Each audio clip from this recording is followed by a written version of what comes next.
Assalamualaikum warahmatullahi wabarakatuh. Yang saya hormati Ibu Fitri Saptadewi MPDI selaku dosen pengampu mata kuliah Fikih Jinayah dan Siasah. Pada kesempatan hari ini, izinkan saya Erni Rahmawati dengan NIM 2220202212. Izinkan saya untuk membuat video untuk memenuhi syarat ujian akhir semester pada mata kuliah Fikih Jinayah dan Siasat.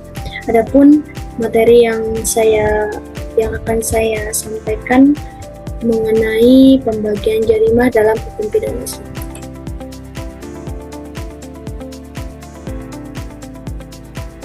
Jarimah dalam hukum Islam adalah istilah untuk tindak pidana atau pelanggaran hukum yang dikenakan sanksi.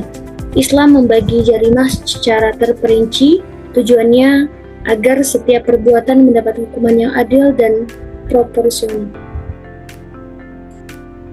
Di sini, pembagian ini dilihat dari 5 aspek utama. Yang pertama yaitu ringan beratnya hukuman, yang kedua niat pelaku, yang ketiga cara melakukan, yang keempat siapa korbannya, yang kelima tabiat atau sifat khusus dari kejahatan tersebut. Selanjutnya,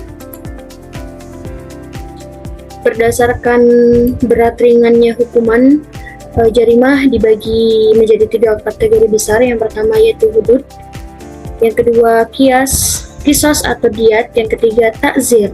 Yang pertama hudud. Hudud adalah hukuman tetap dari Allah SWT. Di sini terdapat contohnya. Yang pertama itu zina. Nah, hukum zina yang terdapat dalam Al-Quran, hukumannya yaitu adalah cambuk atau rajam. Yang kedua penjurian, yang hukuman tetap dari Allah yang ada di dalam Al-Quran yaitu potong tangan. Yang kedua minum khamar, hukumannya cambuk. Yang keempat itu murtad, hukumannya dalam hukum Allah adalah hukum mati jika tidak bertaubat. Yang kedua yaitu kisos dan diat. Kisos artinya pembalasan yang setimpal dan diat adalah denda.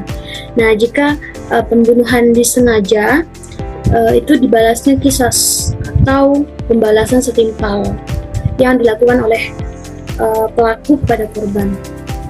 Selanjutnya, jika pelaku itu tidak sengaja, pelaku akan dikenakan denda atau diat atau kafarat seperti puasa 2 bulan berturut-turut.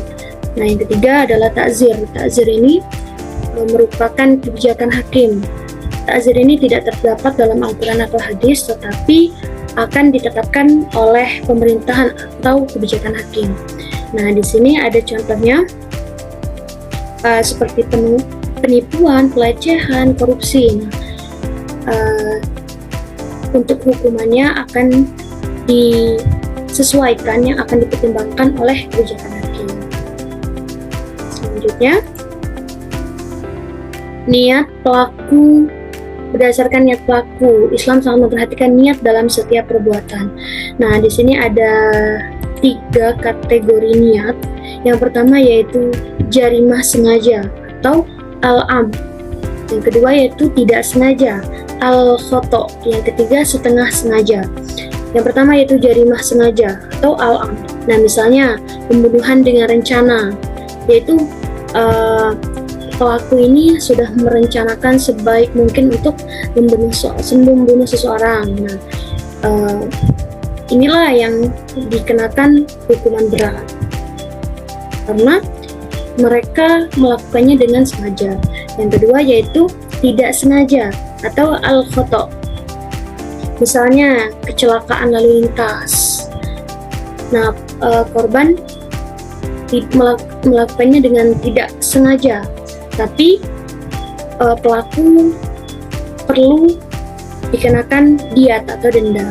Yang ketiga yaitu setengah sengaja atau syib al-amd, yaitu niat melukai tetapi korban malah meninggal. Nah, hal itu biasanya bisa kena ziyad atau takzir. Pelaku bisa dikenakan diat, denda atau takzir sesuai dengan kebijakan hakim. Selanjutnya, berdasarkan cara melakukan.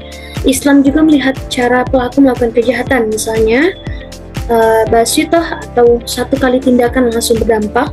Yang kedua, murokabah atau kejahatan yang kompleks, misalnya pencurian dengan perencanaan. Yang ketiga, mutamimah atau kejahatan yang dilakukan bertahap. Yang kelima, musyarakah. Yang keempat, musyarakah dilakukan secara bersama-sama. Yang terakhir, mutajadilah atau dilakukan berulang kali. Nah, cara ini menunjukkan apakah pelaku ini spontan atau sudah merencanakan sebelumnya. Selanjutnya, berdasarkan korban, dilihat dari siapa yang jadi korban.